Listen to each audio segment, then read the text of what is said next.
संदीप ठाकुर जी, जो चौथा स्तंभ जो मीडिया है, प्रेस है, हमने ये भी देख लिया कि किस तरह से हम अभी तक यही कहते आ रहे थे कि चौथे स्तंभ में मीडिया में धीरे धीरे मट्ठा डाल के इनकी जड़ों को खोखला किया जा रहा है। लेकिन हम इसी और भी देखते आ रहे हैं कि दूसरे भी जो स्तंभ हैं वो भी कहीं ना कहीं कमजोर किए जा रहे हैं। तो जिस तरह से जितेंद्र जी ने बताया कि भाई इसको किस तरह से मजबूत किया जा सकता है, जुडिशरी को, हम मीडिया को कैसे मजबूत कर सकते हैं, कैसे मजबूत होगा?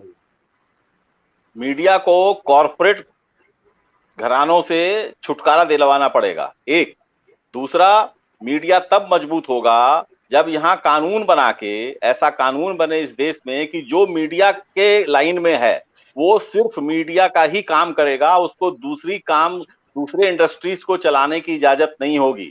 वो सीमेंट फैक्ट्री नहीं खोल सकता, शुगर फैक्ट्री नहीं खोल सकता, बियर फैक्ट्री नहीं खोल सकता, स्कूल नहीं चला सकता।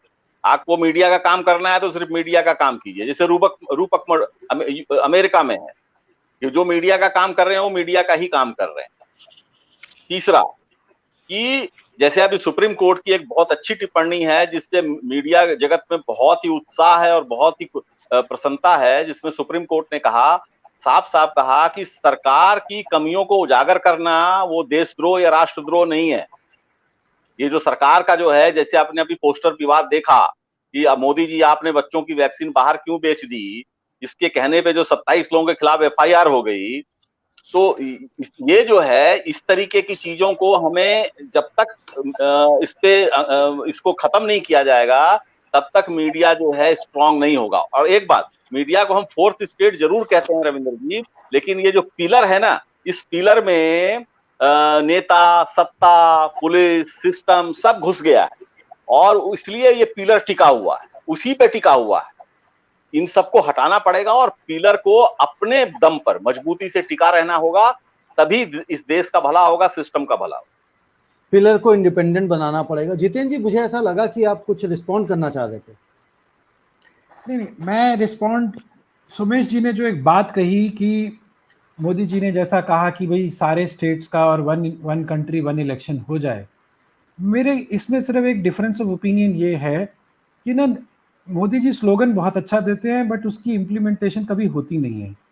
एक स्टेट का, वेस्ट बंगाल जैसे स्टेट का इलेक्शन अगर 8 फेज में होगा, अगर पूरी कंट्री के सारे स्टेट्स और लोकसभा का इलेक्शन एक साथ हुआ तो मुझे लगता है 1.5 साल का तो प्रोजेक्ट ही हो जाएगा इलेक्शन कराना। दूसरा, नियत की बात देखिए, आप लीड बाय एग्जाम्पल नहीं करते। आपने 2019 में लोकसभा इलेक्शन किया, आपके खुद के स्टेट्स हरियाणा जैसे जिनका इलेक्शन और 6 महीने 8 महीने बाद या विद इन 12 मंथ्स था, तो आपने अपना एक एग्जाम्पल सेट करते, आप अपनी गवर्नमेंट्स को कहते हैं कि ठीक है जी, आप रिजाइन कीजिए और हम साथ में इलेक्शन करा लेते हैं। आप अपोजिशन स्टेट्स को तो नहीं कह सकते, लेकिन एक सिंक्रोनाइज करने की अपने चुने हुए स्टेट्स में तो इलेक्शन कराते, लेकिन वो आपकी नीयत नहीं थी।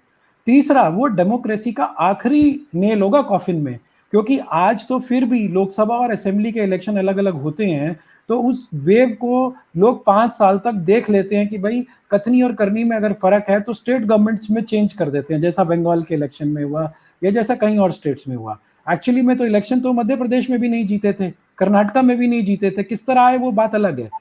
अगर आपने लोकसभा के साथ ही सारा करा दिए, तो वो चाहे कांग्रेस हो या बीजेपी हो, मान लीजिए वो राजीव गांधी का 400 सीटों वाला टाइम आ गया, तो वो तो सारे स्टेट स्वीप कर जाएंगे। फिर तो 5 साल आप डेमोक्रेसी को परमानेंट ताला लगा दीजिए, क्योंकि कोई चेक एंड वॉल्ट ही नहीं रहेगा।